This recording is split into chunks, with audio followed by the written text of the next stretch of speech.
உலகெங்கும் கிளைகள் கொண்ட Annamal institute of hotel management and hospital management படிப்பில் சேர்வதற்கான அட்மிஷன் நடைபெறுகிறது.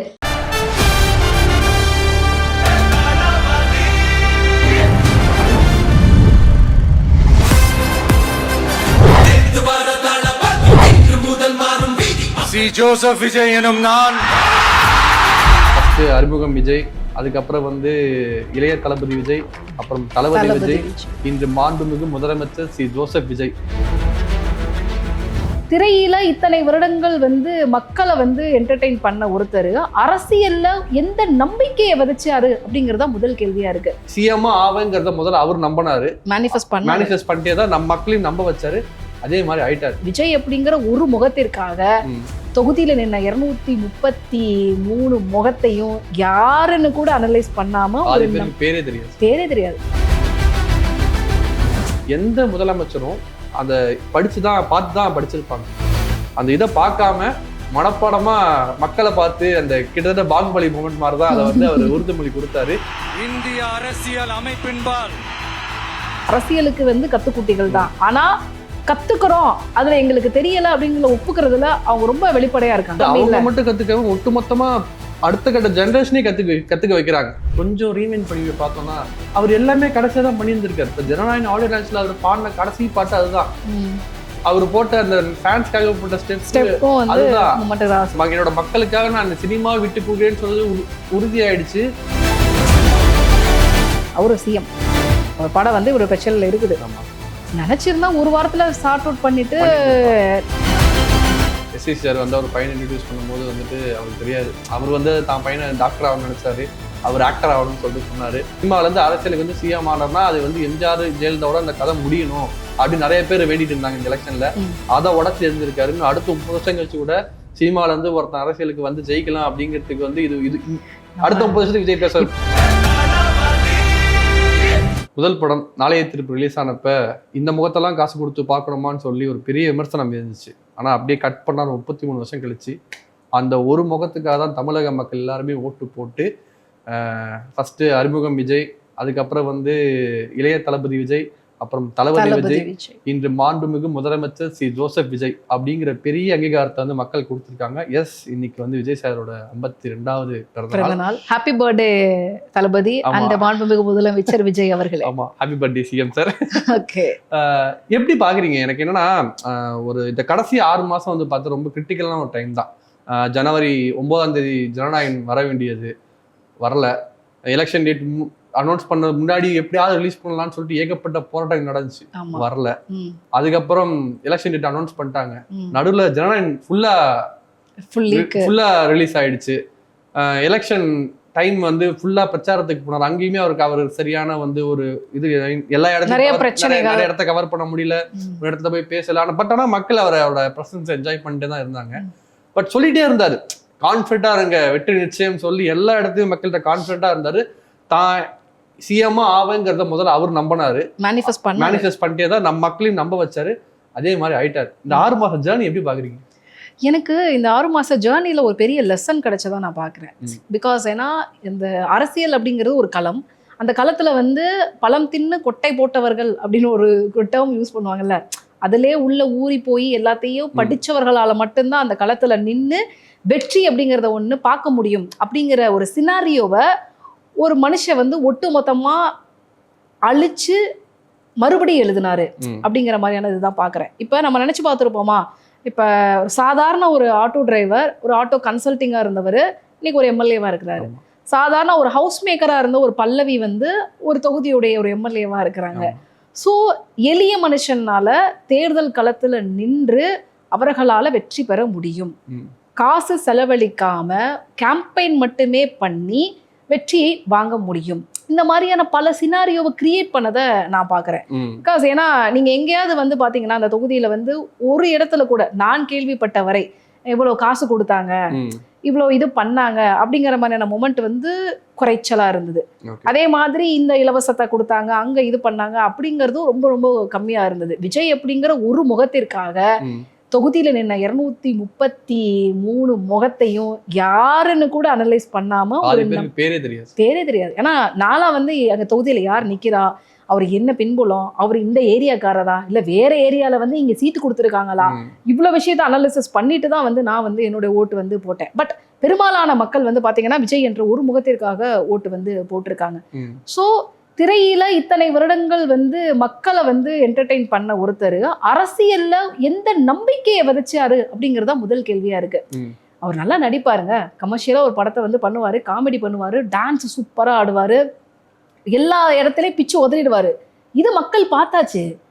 எலெக்ஷனை பொறுத்த வரைக்கும் அவர் என்னங்க தெரியும், என்ன பண்ணுவாரு அப்படிங்கிற மாதிரி ஒரு பெரிய கேள்வி இருந்ததுல, அந்த கேள்வி எதுக்குமே இடம் கொடுக்காம நீ வா நாங்க பாத்துக்கலாம் அப்படிங்கிற மாதிரியான ஒரு மொமெண்ட்டை வந்து மக்கள் உருவாக்கி கொடுத்ததா வந்து நான் பாக்குறேன்.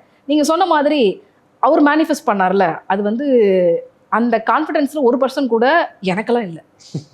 எனக்கு ஐயோ இந்த மனுஷன் என்ன நம்பிக்கையில பேசிக்கிட்டே இருக்கிறாரு. கடைசி மீட்டிங்ல கூட கான்ஃபிடென்ட்டா இருங்க வெற்றி நிச்சயம்னு சொன்னாரு. ஏதாவது எனக்கு பதிலாக இன்னும் 1-2-3 பாயிண்ட்ஸ் எல்லாம் பேசியிருந்தாரு.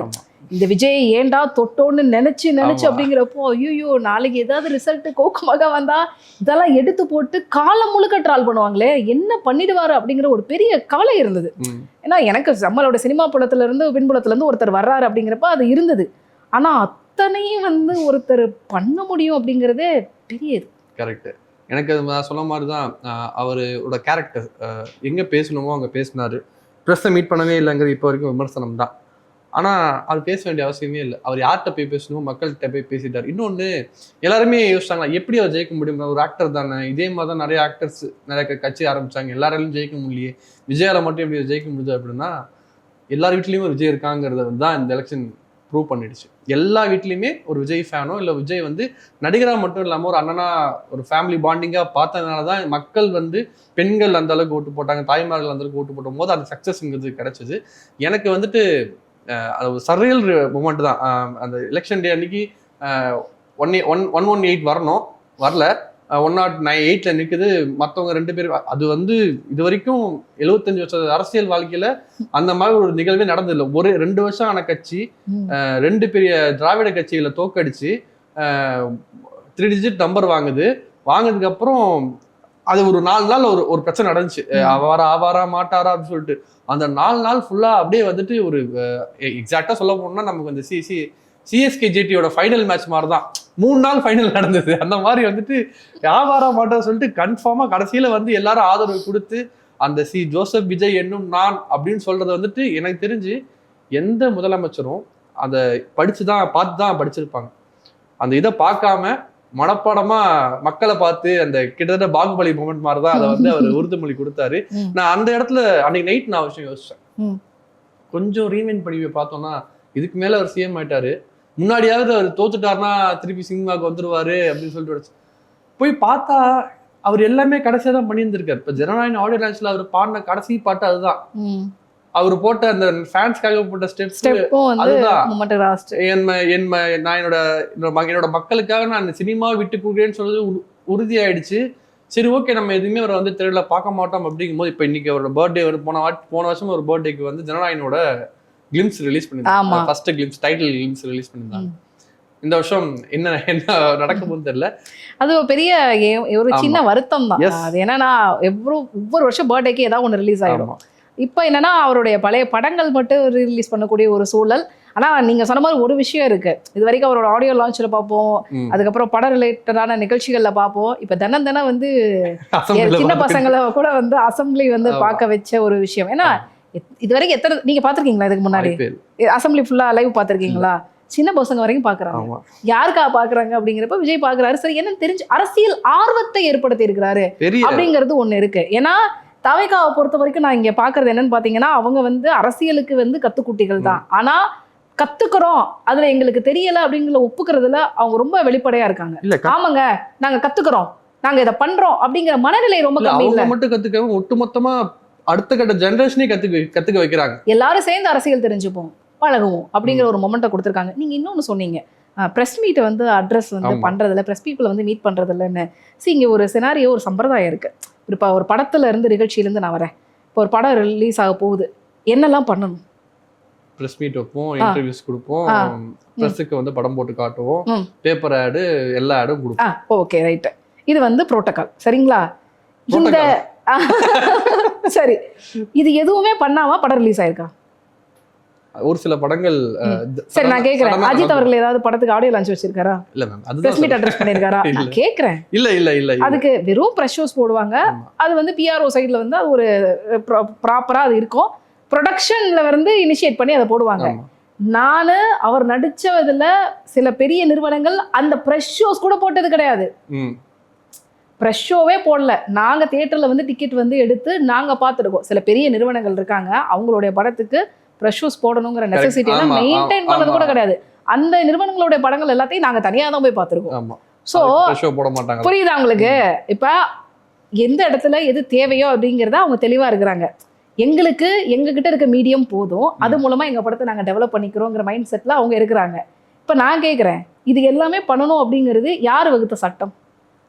இது வந்து எல்லாரும் காலங்காலமா ஒருத்தவங்க பண்ண யாரோ காலங்காலமா பண்ண ஒரு விஷயத்த பிரேக் பண்ணி எங்களுக்கு தேவையில்லைன்னு சொல்லிட்டு ஒரு படத்துக்கான ப்ரொமோஷன்ல ஒரு கால் எடுக்கிறீங்க. அப்ப சிஎம்ஆ இருக்கிறவரு மக்கள்கிட்ட நான் பேசிக்கிறேன், எனக்கு நடுவில் இருக்கிற இந்த மீடியேட்டர்ஸ் வேணான்னு நினைக்கிறது. இந்த கால் வந்து அவர் எடுக்கிறப்ப ஏன் வந்து விமர்சனம் ஆகுது அப்படிங்கிறது என் கேள்வி. காலங்காலமா மெயின்டைன் பண்ணிட்டு இருக்கிற ஒரு விஷயத்துல இருந்து புரோட்டோகால்ல இருந்து டிஸ்ட்ராக்ட் பண்ணி எனக்கு இது எதுவுமே வேண்டாம், நான் என்னோட இதை பாத்துக்கிறேன், எனக்கு கையில எல்லாமே இருக்குன்னு சொல்லி ஒரு கால் எடுக்கிறாங்க. இங்கேயும் நடக்கிறதுல இது எல்லாமே வேண்டாம், எனக்கு டிஸ்ட்ராக்ஷன்ஸா இருக்கு, நான் நேரடியா யார்கிட்ட பேசணுமோ பேசிக்கிறேன்னு ஒரு பண்றாரு. இதுல என்ன தவறு இருக்கு அப்படிங்கிறது நான் ஒரு ஊடகவாதியாவே நான் கேட்கிறேன். இது வந்து எதிர்கட்சிக்காரங்க எல்லாருமே கேட்கிற கேள்விகள் தான். ஆனா வந்து என்னன்னா, ஒரு அரசியல் கட்சி நம்ம படத்துக்கு கூட அவாய்ட் பண்ணிடலாம். பட் அவர் ஒரு வாட்டி தான் பிரஸ் மீட் பண்ண நினைக்கிறேன். மதுரை இங்கிருந்து மதுரை ஏர்போர்ட்ல வந்துட்டு ஜனநாயகனோட ஷூட் போறப்போ நான் அந்த மாதிரி ஷூட்காக தான் போறேன், என்ன யாரும் பின்தொடர்ந்த வேணாங்கிற மாதிரி அவர் பிரஸ் மீட் வந்து ஒரு நிமிஷம் கொடுத்துருக்காங்க. மற்றபடி அவர் வந்து பிரஸ் மீட் பண்ணி இப்ப எதிர்கட்சிக்காரனோட மீடியா கேட்கிற கேள்விக்கெல்லாம் அவர் வந்து அட்ரஸ் பண்ணல. எனக்கு இப்ப சமீப காலங்கள்ல ஊடகங்கள் வந்து இந்த ஏர்போர்ட்லயோ இல்ல மற்ற இடங்கள்லயோ நின்றுட்டு மைக்க நிப்பாட்டி கேட்கக்கூடிய கேள்விகள்ல ரொம்ப ரொம்ப அதிருப்தியா இருக்கு. சமீபத்தில் மாளவிகா மோகனன் வந்து ஒரு ஃபங்க்ஷனில் வந்து அட்டன் பண்ணப்ப ஒரு கேள்வி வந்து கேட்குறாங்க. நேற்று அவரை நான் வந்து ஒரு ஃபங்க்ஷனில் பார்த்தேன். யார் அப்படின்னு பார்க்குறப்ப ஒரு கேமராமேன். ஓகே, அந்த கேள்வியை கேட்டவர் ஒரு கேமராமேன். எந்த இதுன்னு பார்க்குறப்ப தனிப்பட்ட முறையில் வந்து ஒரு சேனல் வச்சிருக்காங்க அப்படிங்கிறப்ப. ஸோ ஆமா, அங்கீகரிக்கப்பட்ட செய்தி சேனல்களோ இல்லை அவங்க மட்டும்தான் வந்து இப்போ ப்ரெஸ்ஸாக கேதர் ஆகி நிற்கிறாங்க அப்படிங்கிற இதுவே கிடையாது. யாரு வேணாலும் இப்போ நீங்கள் ஃபோன் வச்சிருக்கீங்களா, ஏர்போர்ட்டில் நீங்கள் நிற்கிறீங்களா, இப்போ யாரோ ஒரு செலிபிரிட்டி வர்றாங்களா, ஃபோனை எடுத்துட்டு போய் நீங்க பக்கத்திலே நிக்கலாம், பக்கத்திலேயே நிக்க வச்சு கேள்வி கேட்கலாம். இந்த மைண்ட் செட் எல்லாமே மாறி போயிடுச்சு.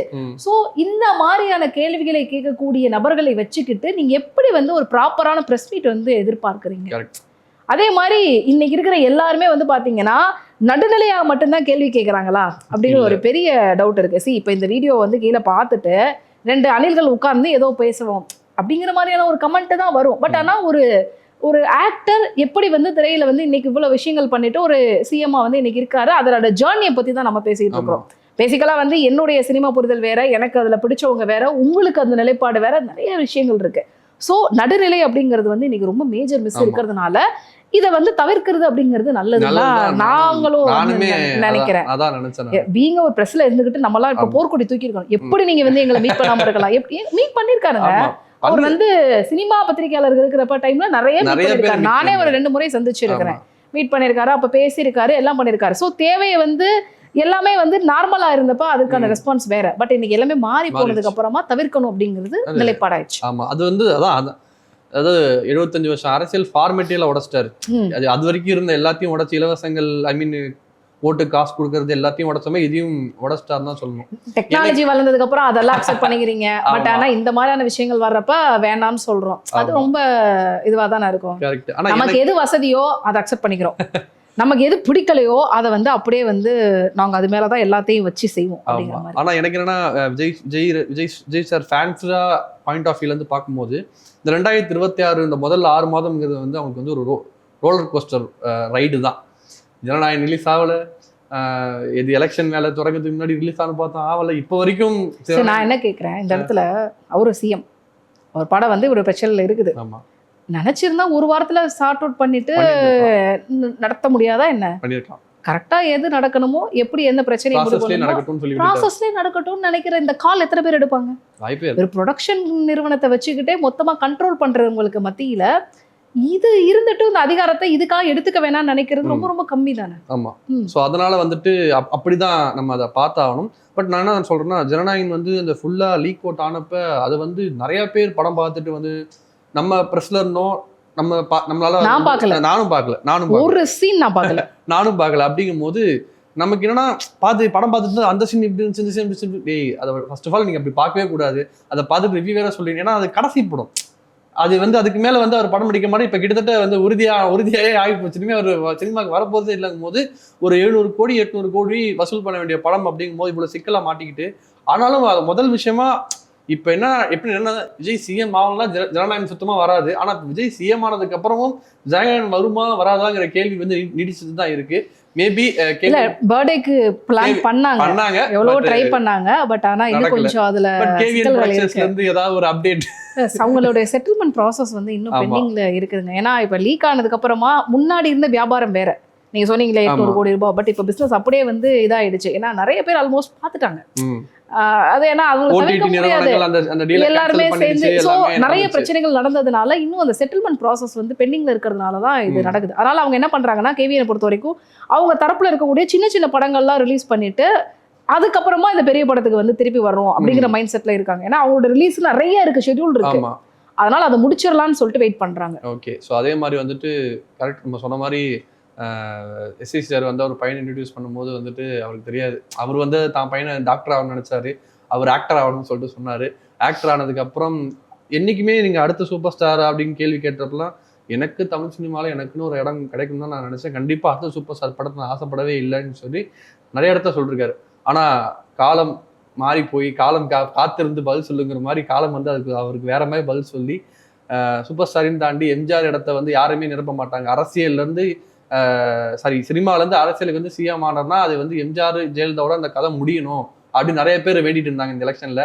அதை உடச்சு தெரிஞ்சிருக்காருன்னு அடுத்த 30 வருஷம் கழிச்சு கூட சினிமால ஒருத்தன் அரசியலுக்கு ஜெயிக்கலாம் அப்படிங்கிறதுக்கு இது அடுத்த 30 வருஷத்துக்கு விஜய் பேச நிறைய பேர் கண்ணு முன்னாடி போறாங்க. நீங்க நம்ம யாரையுமே இதுக்கப்புறம் அண்டர் எஸ்டிமேட் பண்ணக்கூடாதுங்கிறதுக்கு ஒரு மிகப்பெரிய எதிர்ப்பு. ஏகப்பட்ட பேரை பாக்குறேன். ஐயோ எனக்கு அது ரிவீல் பண்ணா அது ஒரு சிக்கலாயிடும் அப்படிங்கிறதுனால அது இதாயிட்டு. அதனால மக்கள் சேவை பண்றதுக்கு சினிமாங்கிறது ஒரு பின்புலம், பிரபலம், அது ஒரு அடையாளம், அது ஒரு பெரிய டூல், ஈஸியா ரீச் அடையாளம். ஆமா அடையாளம். ஏங்க சினிமா தேவையே இல்லை அப்படிங்கிறப்ப ஏன் முகத்தை கொண்டு தேர்தல் காலத்திலே நிக்க வச்சு நீங்க பிரபலப்படுத்திருக்காங்கல்ல. சினிமாவிற்கு முகத்தை மக்கள் கிட்ட நல்லா பரிச்சயமாக்கிட்டு அதுக்கப்புறம் தான் அரசியல் சினிமாக்காரதானே யூஸ் பண்ணீங்க. தேவைங்க. அது சினிமாங்கிறது நீங்க எல்லாமே ஜஸ்ட் என்டர்டைன்மெண்ட் மீடியம் மட்டும் கிடையாது. மக்கள் கிட்ட நீங்க என்ன வேணாலும் கொண்டு போய் சேர்க்கக்கூடிய ஒரு மிகப்பெரிய மீடியம் அது. சோ அதை அவ்வளவு அண்டர் எஸ்டிமேட் பண்ணவே கூடாது. ஆமா, அதை கரெக்டா ஒரு மீட்டரை பிடிச்சி கரெக்டா விஜய் சார் பண்ணிட்டாரு. ஸோ இன்னும் அடுத்த 5 வருஷத்துக்கு மாண்புமிகு முதலமைச்சர் திரு ஜோசப் விஜய் அவர்களோட பிறந்தநாள் கிட்டத்தட்ட ஒரு 56 57 வரைக்கும் வந்துடும்ல. இந்த 5 வருஷத்துல 52 இப்போ 57 வரைக்கும் நமக்கு அவரோட ஒவ்வொரு வருஷமும் அவர் என்ன நலத்திட்டங்கள் கொடுக்க போறாரு, மக்களுக்கு என்ன மாதிரி ஒரு விஷயங்கள் பண்ணிட்டு இருக்கு. ஆனா மேஜரா ஒரு நிறைய விஷயம் பண்ணுது. நம்ம ஒரு படம் ரிலீஸ் ஆகும்னா அந்த ஏர்லி மார்னிங் ஷோஸ் டெய்லி போயிட்டு நம்ம பட தயாரிப்பாளர் கேட்பாங்க. இப்போ ஒரு அறிக்கை விட்டார், ஒரு படம் புதுசா படம் ரிலீஸ் ஆனா 5 நாளைக்கு 5 ஷோ ஓட்டிக்கலாம் அப்படிங்கிறது சினிமா இண்டஸ்ட்ரிக்கு ஒரு மிகப்பெரிய விஷயம். அவருக்கு சொன்ன மாதிரி ஒரு 6 மாசம் என்ன சினிமா இண்டஸ்ட்ரிக்கு பொறுத்தவரைக்கும் நிறைய விஷயங்கள் கன்சிடரேஷன் பண்ணணும். இந்த பார்க்கிங் கட்டணம், அதுக்கப்புறம் இந்த பாப்கார்ன் கட்டணங்கள், இந்த மாதிரியான விஷயங்கள்லாம் கொஞ்சம் அவங்க பாக்குறப்ப சினிமா இன்னும் கொஞ்சம் ஹெல்த்தியா மாறுறதுக்கான இது இருக்கு. ஏன்னா நம்ம எல்லாருக்குமே என்டர்டைன்மெண்ட் அப்படிங்கிற ஒரு மீடியம் தேவைப்படுது. அதுக்காக தான் காசு கொடுத்து செலவு பண்ணி போய் படம் பாக்குறாங்க. சோ அங்க போனதே மன உளைச்சல் ஆயிடக்கூடாது. ஆமா, எப்படி பார்த்தா ஒரு ஃபேமிலி பர்சன் 1500 ரூபாய் இல்லாம படத்துக்கு போயிட்டு வர முடியாது. சோ அதை கண்டிப்பா கன்சிடர் பண்ணுவாங்கன்னு நினைக்கிறேன். இப்போ தமிழ்நாடு அரசாங்கம் சார்பா ஒரு ஓடிடி டிக்கெட் காஸ்ட் யாருமே இப்போ வரைக்கும் பெருசா குறை சொல்லல.